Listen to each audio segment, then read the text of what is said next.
pada saat itu adalah melambangkan otoritas atau suatu kewenangan. Karena kewenangan siapa? Kewenangan yang diutus. Seperti juga tongkat Musa. Nah, jadi tongkat adalah sebuah lambang. Yang lain-lainnya tidak boleh. Sampai baju pun tidak boleh. Nah, gimana kalau pemberitaannya berhari-hari? Bapak Ibu yang terkasih, jangan membayangkan kondisi saat itu. Mereka yang hidup di Timur Tengah, dengan suasana panas dan susah dapat air, memang jarang sekali untuk mencuci baju. Karena baju mereka itu tebal-tebal. Sekali pakai mungkin bisa berminggu-minggu atau kemana gitu ya. Ya itulah kondisi pada zaman itu, bukannya ya terjadi di situ, tapi para petualang pun seringkali berhari-hari baru mengganti pakaiannya saat menemukan ada mata air atau sungai untuk mencucinya. Dan lagi pula, kita akan melihat bahwa perintah Yesus ketika suruh tidak boleh membawa apa-apa sampai makanan, uang, dan segala kebutuhan itu adalah suatu bentuk ketaatan para murid-muridnya. Bentuk ketaatan bahwa ketika mengikuti Yesus, kita sudah mengandalkan Yesus. Dan Yesus akan menyiapkan segala-galanya. Bahwa kita tidak akan berkekurangan. Lagi pula, kalau kita membawa barang-barang, itu ada kemelekatan. Kita akan periksa selalu was-was barang-barang kita masih ada gak, hilang tidak. Jadi Yesus ingin menghilangkan semua itu agar kita terbebas dengan sebuah keterikatan sehingga hanya bisa fokus pada pewartaan semata. Dan begitu pula ketika sudah menemukan suatu tempat dan ada keluarga yang menerimanya, maka mereka harus tinggal di situ. Supaya apa? Supaya karena sesuatu tempat baru, belum tentu kita cocok dengan makanan dan budaya baru. Jadi apa yang disajikan harus kita makan, disantapin. Karena itu adalah sebuah kebaikan dari tuan rumah. Jangan sampai kita pindah-pindah tempat sehingga kita membanding-bandingkan bahwa rumah si A makanan lebih enak, rumah si B makanan lebih enak lagi, makan si C tidak akan enak. Maka ketika hanya tinggal satu tempat dan makan menu yang sama apa yang sajikan, maka kita tidak akan membanding-bandingkan. Inilah bentuk suatu penyangkalan diri daripada murid-murid Yesus. Kemudian ketika suatu tempat orang-orang menerima Yesus, maka seperti juga Injil, bukan di Injil Markus, saya lupa, maka Yesus katakan berikanlah salam, damai sejahtera ada di rumah ini dan seisi rumahnya. Kita harus memberkati dengan segala salam. Bila tidak, seseorang tidak menerima, suatu kampung tidak akan menerima kamu, seakan-akan kamu ditolak, seperti juga saat Yesus ditolak oleh kampung halamannya, maka mereka harus pergi, tidak boleh cari masalah, tidak boleh cari perkara, karena tujuannya adalah ini suatu pewartaan sukacita. Jadi mereka harus keluar. Apa yang diperintahkan Yesus? Kebaskanlah debu yang di kaki sebagai peringatan bagi mereka. Nah, ini adalah kebiasaan orang Yahudi pada saat itu. Ketika orang Yahudi keluar dari kampung halamannya, dari tanahnya bepergian, saat dia pulang ke rumah, saat dia akan kembali ke tanah Israel, maka mereka akan mengebaskan debu yang ada di kaki debu-debu itu. Karena orang Yahudi menganggap bahwa tanah Israel adalah tanah yang suci, sehingga tidak boleh ada hal-hal yang najis yang dibawa masuk ke dalam tanah Israel.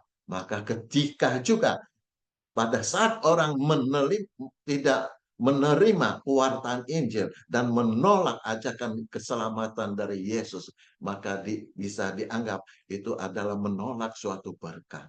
Itu adalah najis dalam orang Yahudi. Maka harus dikebaskan ketika dia keluar dari situ. Supaya mereka bersih kembali, kudus kembali.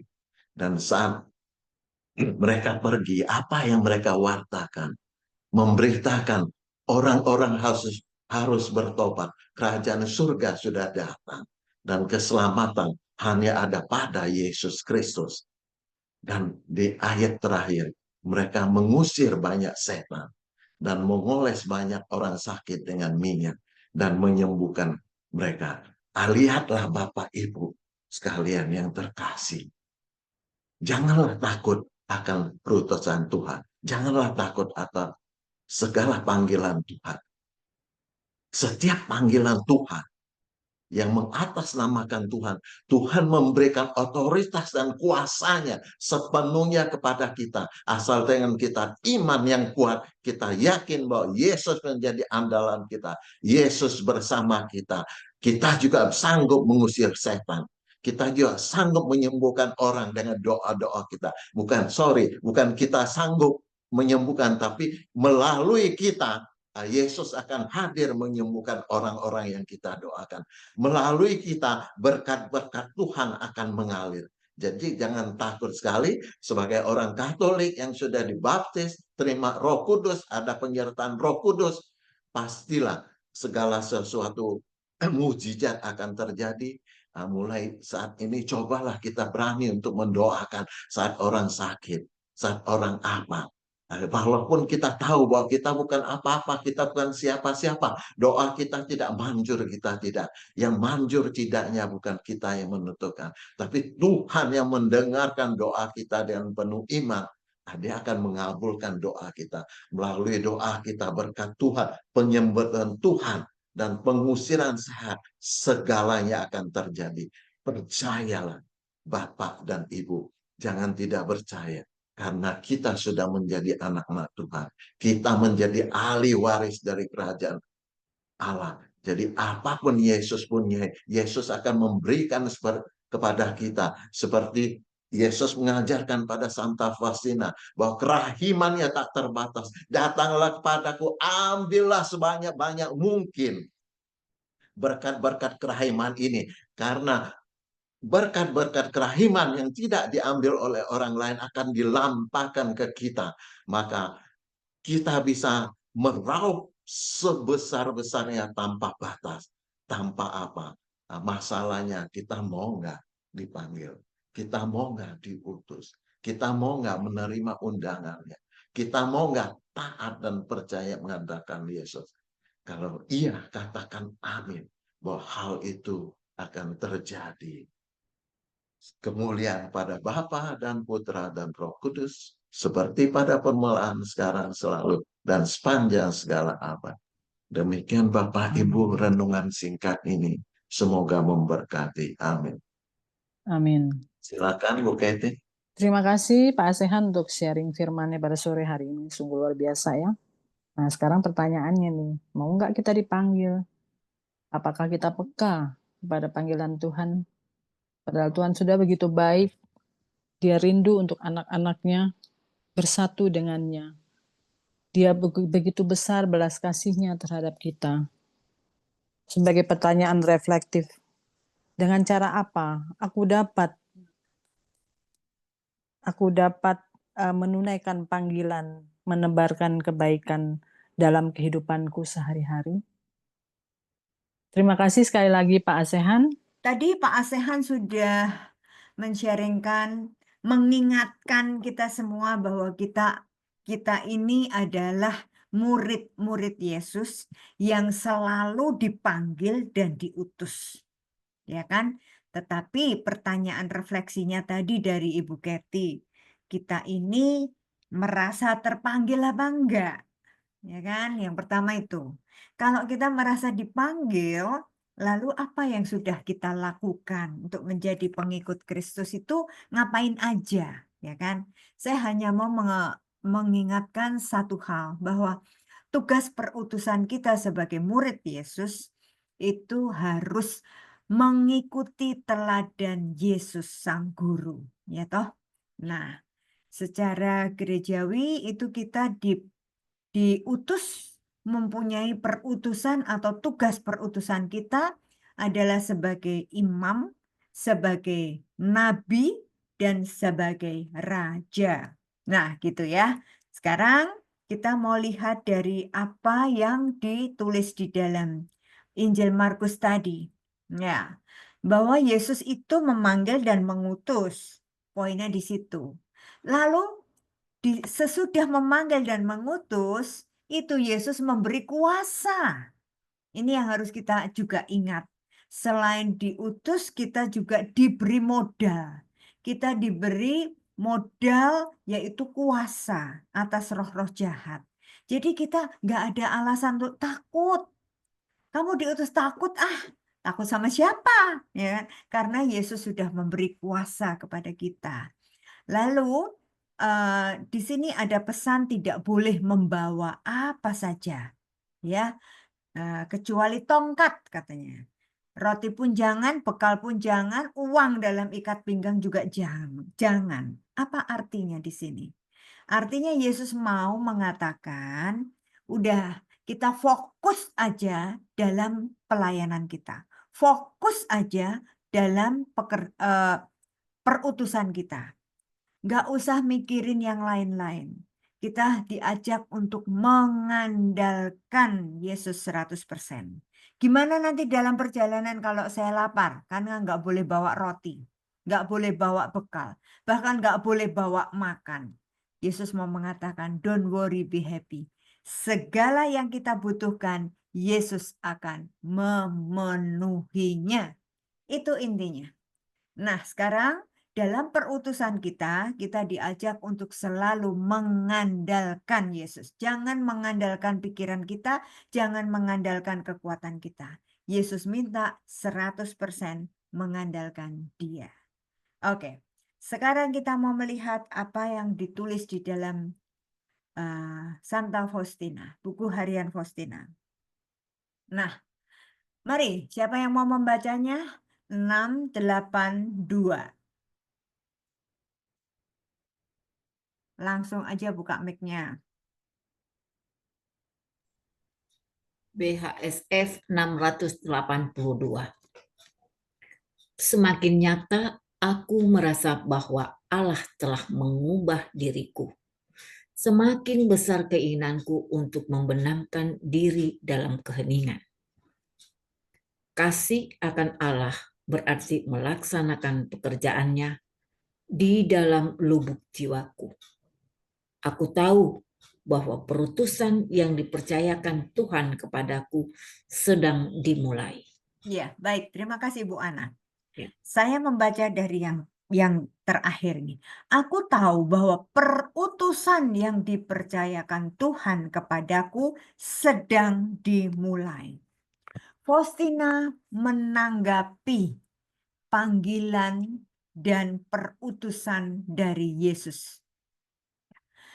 Maka di sini Faustina merasakan dulu, merasa bahwa Allah telah mengubah dirinya. Teman-teman, setiap kali kita berjumpa dengan Allah secara pribadi, itu pasti kita mengalami yang namanya perubahan. Karena Allah mau menyempurnakan kita, mau mengubah kita dari kehidupan yang lama menjadi kehidupan yang baru. Nah, maka sejak kita dibaptis, sebenarnya kita sudah diubah dari dulu anak dunia menjadi anak-anak terang.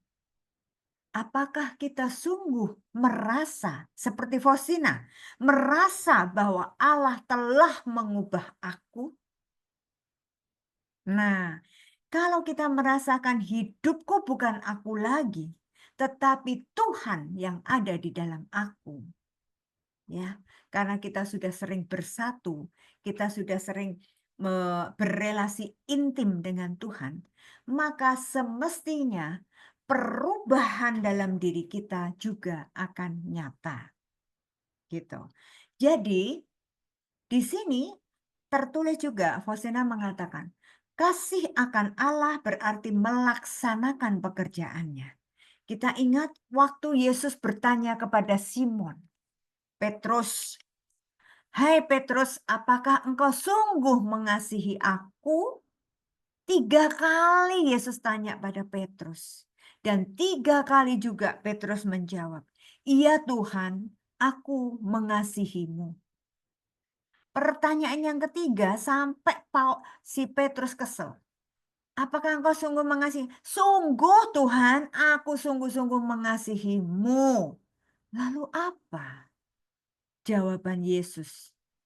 Yesus menjawab, "Gembalakanlah domba-dombaku."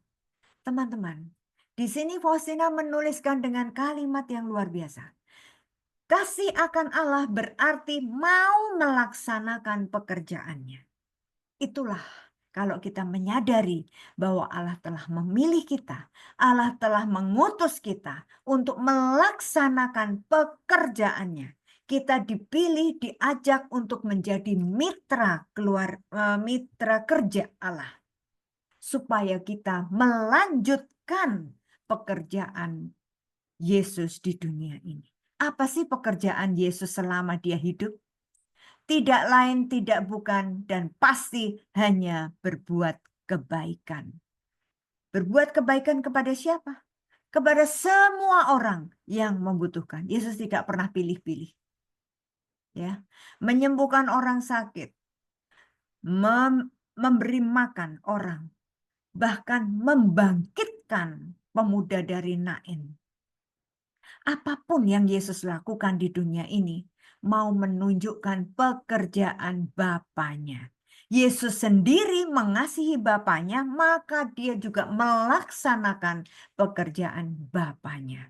Karena Yesus dipilih dan diutus oleh Bapanya untuk turun ke dunia ini, untuk melaksanakan pekerjaan Bapanya, yaitu untuk mengasihi setiap ciptaannya, termasuk kita semua, dan akhirnya menyelamatkan kita, menggantikan kita dari maut, dari dosa-dosa yang kita perbuat.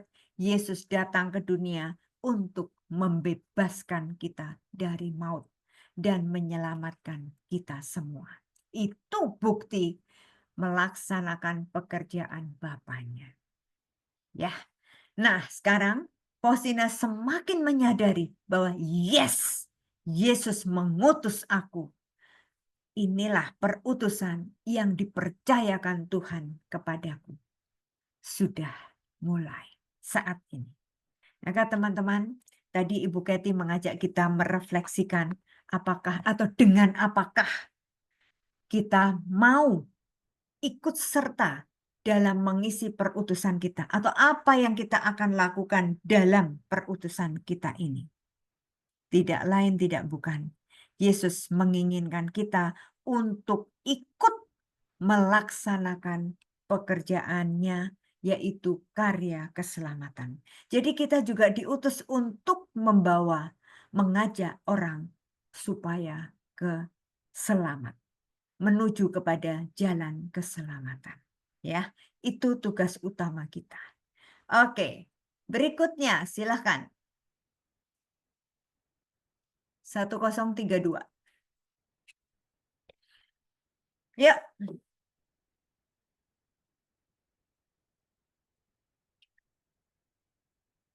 Teman-teman. WHSF 1032. Dalam misa kudus, aku melihat Tuhan Yesus. WHSF 1032. Dalam misa kudus, WHSF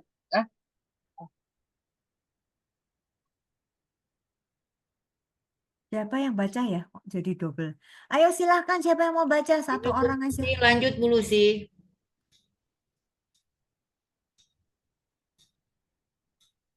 Baik, saya lanjutkan. Dalam misa kudus, aku melihat Tuhan Yesus dipaku pada salib di tengah siksaan-siksaan yang keji. Suatu rintihan lembut keluar dari hatinya. Tidak lama kemudian ia berkata, "Aku haus. Aku haus akan keselamatan jiwa-jiwa. Tolonglah aku, putriku, menyelamatkan jiwa-jiwa. Padukanlah penderitaan-penderitaanmu dengan sengsaraku dan persembahkanlah semua itu kepada Bapa Surgawi untuk keselamatan orang-orang berdosa." Baik, terima kasih Bu Ana. Teman-teman masih ingat kan jalan salib di mana Yesus pada saat ada di atas salib yang sudah terpaku di salib, yang sudah menderita sengsaranya. Lalu Yesus merintih, "Aku haus." Dan apa yang terjadi? Oleh para prajurit, Yesus dikasih air apa itu yang pahit sekali itu, ya. Mereka melihat secara jasmani. Apa kata arti haus? Yesus mengatakan, "Aku haus." Prajurit-prajurit itu menangkap secara rohani, secara jasmani bahwa haus itu harus dikasih minum. Tetapi Yesus dikasih air yang pahit. Nah, di sini Yesus menjelaskan secara detail, jelas, gamblang. Aku haus akan keselamatan jiwa-jiwa. Jadi Yesus itu di atas kayu salib bukan haus karena kurang minum. Kita mau cepat-cepat kasih minum dia, bukan. Tapi Yesus mengatakan, aku haus keselamatan jiwa-jiwa. Jadi teman-teman tolong bayangkan. Sampai detik-detik terakhir Yesus mau menghembuskan nafasnya. Ya, Yesus tetap mempunyai kerinduan untuk menyelamatkan jiwa-jiwa, termasuk jiwa saya dan Anda semua. Wow, saya membayangkan, ya ampun, benar-benar kasihnya Yesus terhadap kita itu enggak terukur. Sekalipun sudah didera, sudah disiksa, sekalipun udah menderita pedih, menderita sakit, cucuran darah di mana-mana, tetap Yesus ingin menyelamatkan jiwa-jiwa.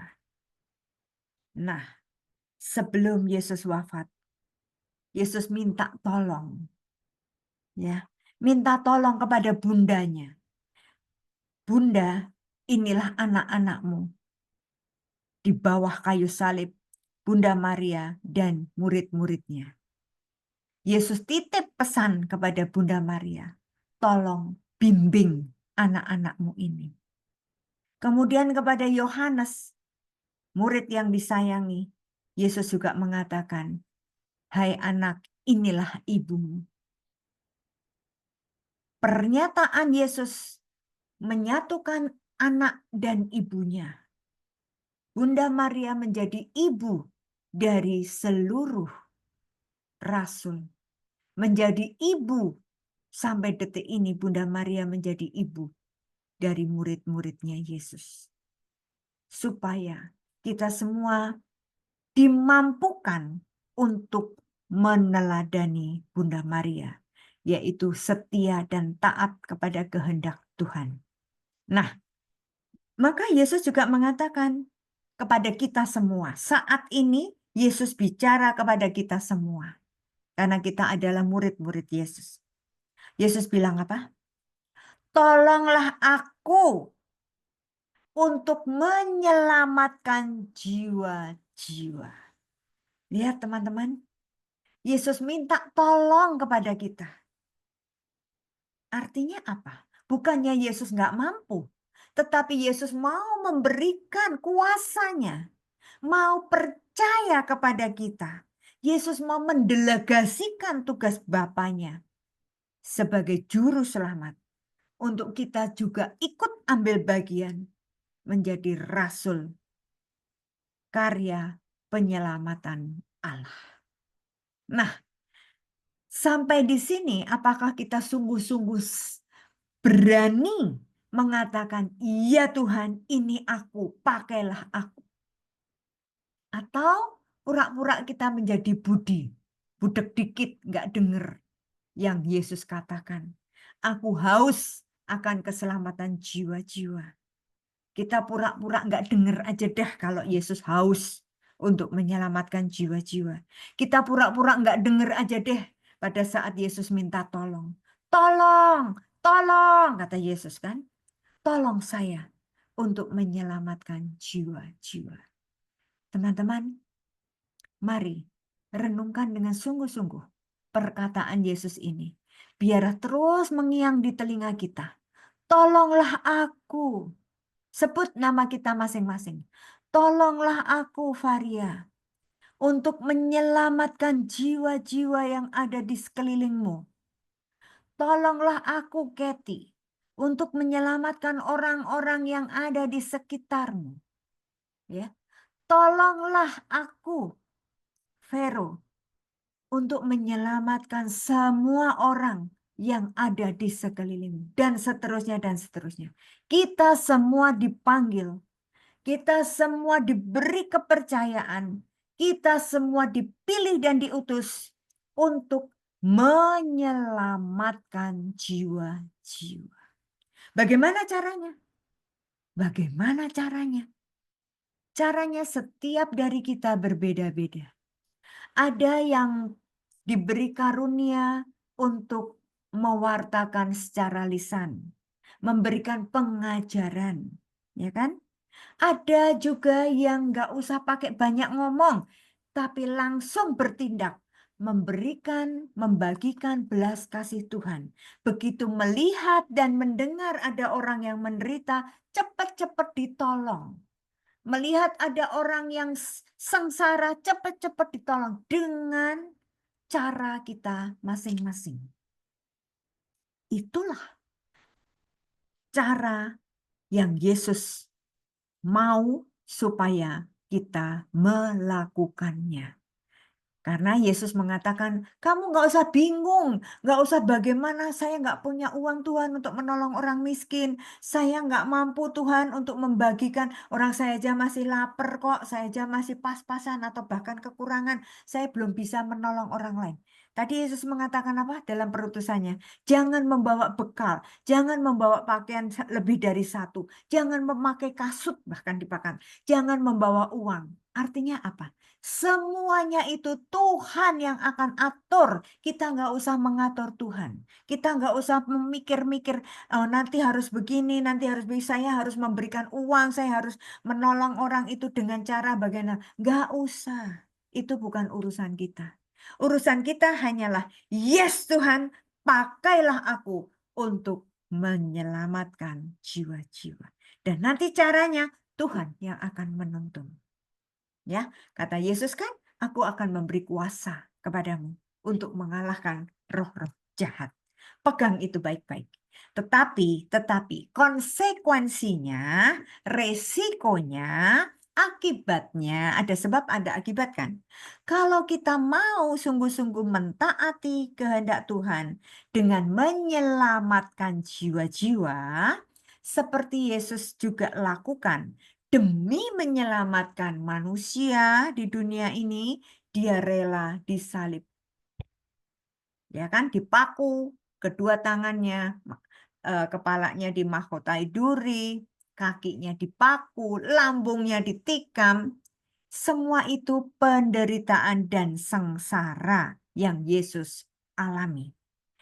Maka kita sebagai muridnya, kita juga harus siap seandainya kita akan mengalami hal-hal yang sama dengan Yesus.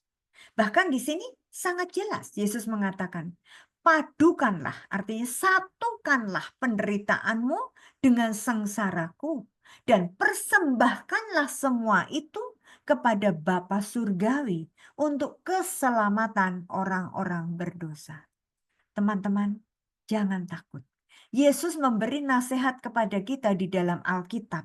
Ya, ada 300 sekian kata jangan takut. Salah satunya saat ini juga diberitakan kepada kita. Kalau kamu mau membantu aku, menolong aku untuk menyelamatkan jiwa-jiwa, jangan takut dengan penderitaan yang akan kamu alami. Jangan takut. Karena aku akan menolong kamu. Kamu tidak sendirian. Yesus janjinya apa? Aku akan menyertaimu sampai akhir zaman. Teman-teman, sekali lagi saya mau mengatakan bahwa kita dipilih, kita diutus untuk membantu Tuhan menyelamatkan jiwa-jiwa.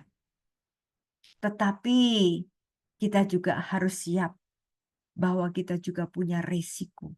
Menyelamatkan orang itu resikonya sangat tinggi. Banyak juga orang yang nggak suka dengan kita. Kita sedang mewartakan kebenaran aja, banyak yang nggak suka sama kita. Ya kan? Seperti Injil kemarin. Seorang nabi ditolak di kampungnya sendiri. Bukankah itu juga masih kita alami sampai sekarang? Kita memberitahu teman kita, sahabat kita bahkan, kalau ada yang salah kita tegur. Jangan begitu. Kita mau menyelamatkan supaya dia jangan jatuh dalam dosa yang lebih berat. Tetapi apa yang terjadi? Sahabat atau teman kita itu justru malah memusuhi kita. Bahkan seringkali menfitnah kita kemana-mana. Menjelek-jelekan nama baik kita. Nggak apa-apa. Yesus mengatakan, don't worry. Nggak usah takut. Tetapi Yesus bilang apa? Satukanlah penderitaanmu itu dengan sengsaraku. Dan kata Yesus, persembahkanlah semua penderitaan kita, pengorbanan kita itu kepada Bapa Surgawi. Demi apa? Demi menyelamatkan orang-orang berdosa. Teman-teman, ini tantangan yang menurut saya sangat amat berat. Apalagi zaman now, zaman sekarang. Mana ada sih orang mau menderita? Diajak menderita mana ada yang mau? Hubungan suami istri aja, zaman now, zaman sekarang anak-anak itu. Uangmu ya uangku, papi. Tapi utangmu aku nggak mau nanggung, papi. Nah, begitu kan? Maunya enak sendiri. Kalau diajak sengsara, anak sekarang dikatakan sepiring berdua, mana mau? Yang satu pasti mengatakan masih lapar. Orang jatah saya 2 piring kok, sekarang suruh sepiring berdua. Ogah ah. Nah, itu hal-hal yang kecil yang kita lihat, yang kita alami di sekeliling kita.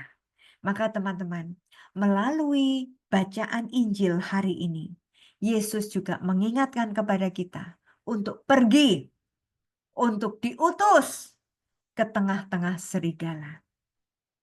Perutusan yang Yesus berikan kepada kita bukan untuk menikmati sukacita, hura-hura, atau Yesus tidak pernah menjanjikan kalau kamu ikut aku pasti menjadi kaya raya, tidak pernah sakit, hidup pasti bahagia. Tidak pernah Yesus menjanjikan hal-hal yang duniawi.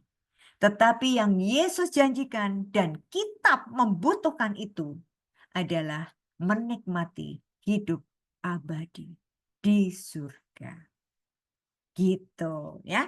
Jadi teman-teman, sampai di nomor ini menurut saya ini yang penting.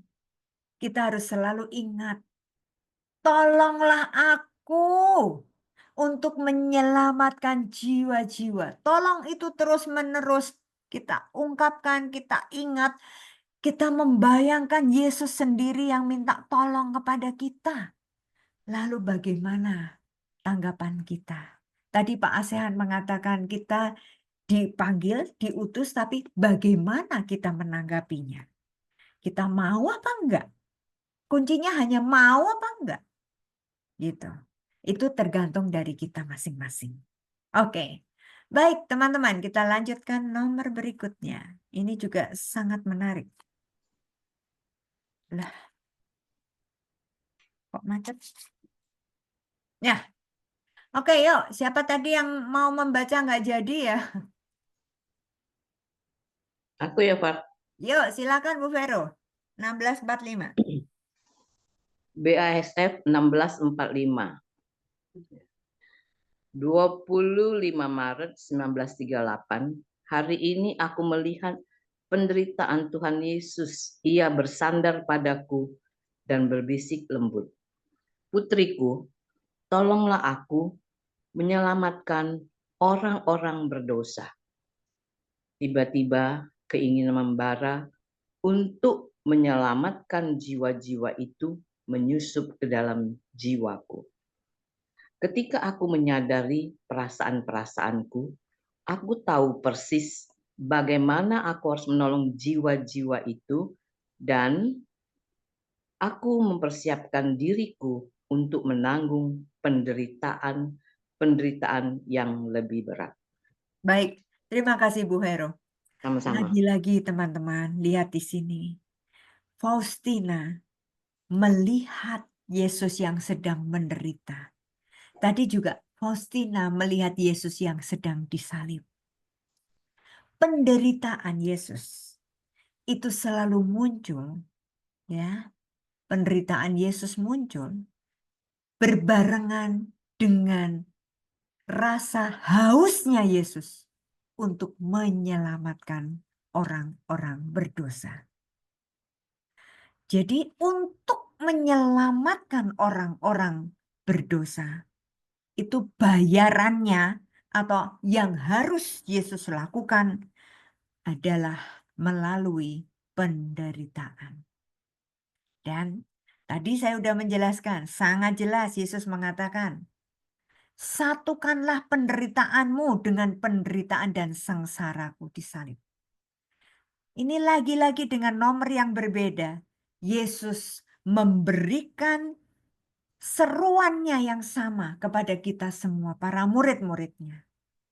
Tolonglah aku untuk menyelamatkan orang-orang berdosa. Teman-teman, mari kita membayangkan Yesus sendiri terus-menerus minta tolong kepada kita. Yesus minta bantuan kepada kita. Untuk apa? Untuk menyelamatkan orang-orang berdosa. Tadi saya sudah jelas memberi contoh yang gampang, gamblang, dan itu sering terjadi. Kita menasehati orang, teman kita, sahabat kita untuk tidak berbuat dosa. Kita tahu bahwa kelakuannya itu salah, kelakuannya itu membuat dia terjerumus dalam dosa. Tapi begitu kita menasehati, upah kita apa? Dibenci. Ya kan? Disingkirkan bahkan. Difitnah dan seterusnya. Tetapi Yesus mau mengatakan apa kepada kita? Tidak usah takut. Siapkan dirimu untuk menanggung penderitaan-penderitaan yang lebih berat. Dan inilah upah menjadi pelayan Tuhan.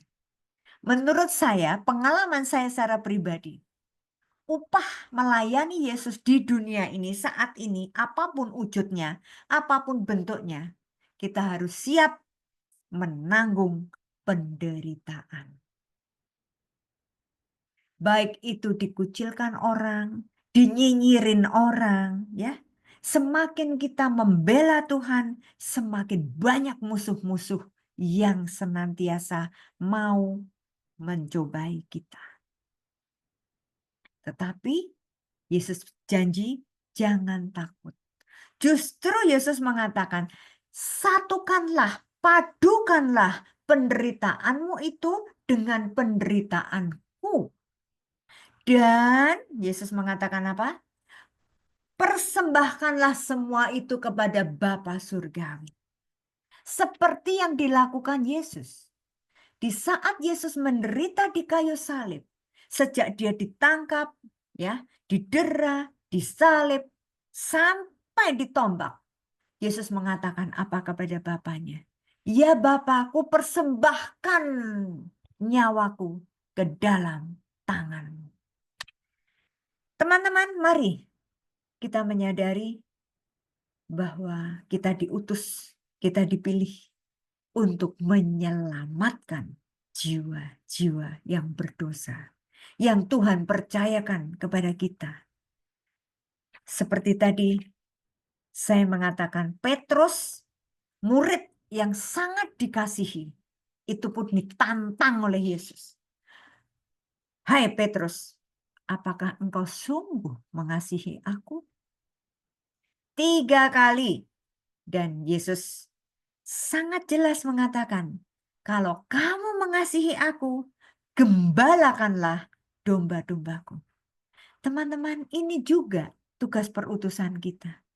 Ingat, setiap kali kita selesai mengikuti sakramen Ekaristi atau Misa Kudus, kita menerima berkat Tuhan melalui pastor dan dikatakan, pergilah, kamu diutus.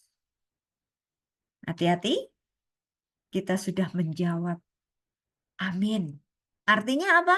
Yes Tuhan, saya siap untuk menyelamatkan jiwa-jiwa. Siap diutus sampai ke ujung bumi bahkan untuk menyelamatkan orang-orang yang masih belum mengenal Sang Penyelamat. Untuk membawa orang-orang yang tersesat kembali ke jalan yang benar. Lagi-lagi Faustina mengajarkan kepada kita, Faustina menasehatkan kepada kita, aku mempersiapkan diriku untuk menanggung penderitaan-penderitaan yang lebih berat. Dan ini saya sering juga sharing, saya sering katakan, kalau kita ibarat pohon, kita semakin dekat ke puncak, semakin ke atas kita, gambaran semakin dekat dengan Tuhan, itu makin ke atas kan? Apa yang terjadi? Kalau kena angin, goyangnya lebih serem daripada yang di bawah. Betul kan? Ya. Angin itu menerpa, semakin kita di atas, semakin kencang anginnya. Semakin kita terasa goyang, mengerikan. Tetapi Yesus mengatakan apa? Aku menyertaimu sampai akhir zaman. Aku tidak akan melepaskan engkau. Maka teman-teman, kembali lagi kepada tema hari ini. Dipilih dan diutus. Kita dibaptis mengikuti Kristus, menjadi murid Kristus bukan karena maunya kita. Tetapi Yesus mengatakan, aku yang memilih engkau, bukan engkau yang memilih aku. Keren. Maka yuk kita sadari tugas perutusan kita masing-masing.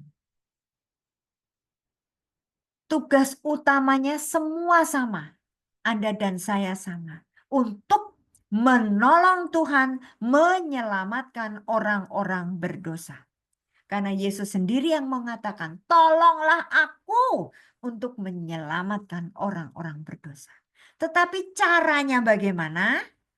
Yesus sudah membekali kita, Yesus sudah memberikan kuasa kepada kita, dan macam-macam karunia yang Yesus berikan. Ada yang bisa menyembuhkan orang sakit, yaitu para dokter. Ada orang yang diberi karunia untuk berbicara, memberikan nasihat, menjadi penasehat-penasehat. Ada orang yang diberi karunia untuk berbuat belas kasih, mempraktekkan belas kasih, membagikan kasih kepada setiap orang. Contoh Mother Teresa. Dan masih banyak lagi. Tetapi Yesus mengatakan, kamu semua adalah anggota-anggota tubuhku. Ada yang menjadi tangan Tuhan, ada yang menjadi mata, ada yang menjadi telinga, ada yang menjadi kaki, dan seterusnya, dan seterusnya. Maka mari teman-teman kita bersatu. Mata tidak bisa mengatakan, hei tangan, keren aku kan jadi mata. Nggak bisa. Mata kalau nggak punya tangan juga nggak bisa berbuat apa-apa. Tangan kalau nggak punya mata juga nggak bisa berbuat apa-apa. Artinya apa? Kita jangan sombong dengan karunia-karunia yang sudah Tuhan berikan kepada kita. Tetapi kita harus selalu ingat, nggak ada lu, gua nggak bisa apa-apa lu Tuhan. Dan itu Tuhan juga katakan, di luar aku kamu tidak dapat berbuat apa-apa. Teman-teman dalam komunitas kecil ini, saya selalu bersyukur bahwa kita semua bisa saling membantu. Ada yang kekurangan kita membantu, ada yang kesusahan kita membantu. Apapun yang kita bisa lakukan, do the best. Lakukan untuk menyelamatkan orang-orang berdosa. Hari ini Sis Meli tidak bisa hadir di tengah-tengah kita untuk menolong. Biasanya ada Meli, saya tenang. Karena ada yang membukakan Zoom, ada yang mengatur semuanya, ya kan? Ada yang tadi kalau ada Meli atau Feli, itu saya nggak usah lagi bingung cari, tolong dong, ini siapa yang bisa ya? Lagu Via Dolorosa nggak ada yang siap. Jalan Salib gimana nggak ada yang siap. Tetapi terbukti bahwa apapun yang kita lakukan, do the best, yang terbaik, dan semuanya boleh berjalan dengan baik. Inilah bukti nyata kita semua saling menolong untuk menyelamatkan, untuk membawa dari semua kita ke jalan yang lebih benar, untuk menyadarkan bahwa perutusan kita adalah menyelamatkan orang-orang berdosa. Amin. Semoga kita semua dimampukan dan terus-menerus kita berjuang untuk berani menanggung penderitaan, bahkan penderitaan yang lebih berat setiap kali kita menjalankan perutusan kita.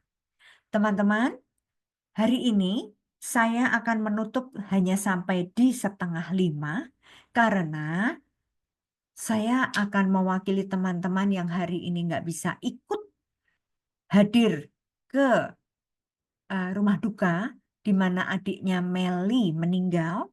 Maka saya mohon pengertian dari teman-teman. Saya 4:30 akan berangkat ke rumah duka di mana itu, daerah Jakarta Barat. Jadi karena sis Meli adiknya meninggal dan besok pagi akan dikremasi. Baik, masih ada 10 menit. Mungkin teman-teman ada yang mau menambahkan atau mau sharing sekilas begitu, singkat aja, supaya berguna untuk kita semua. Terima kasih. Saya kembalikan ke Ibu Kathy. Ya, terima kasih Bu Varia, sungguh luar biasa ya panggilan kita diutus. Bagaimana detailnya pun dijelaskan ini. Rema yang saya dapat dari 1645. Untuk selanjutnya, upah melayani Yesus itu siap menanggung penderitaan. Waduh, berat banget ya Bu. Tapi percaya dan yakin bahwa Tuhan sudah menjanjikan bahwa Tuhan selalu menyertai kita sampai akhir zaman. Dan Sekali kita lagi, tidak pernah dibiarkan sampai tergeletak. amin. Betul Bu. Luar biasa ya. Terima kasih banyak Bu Varia yang meneguhkan iman kita pada sore hari ini.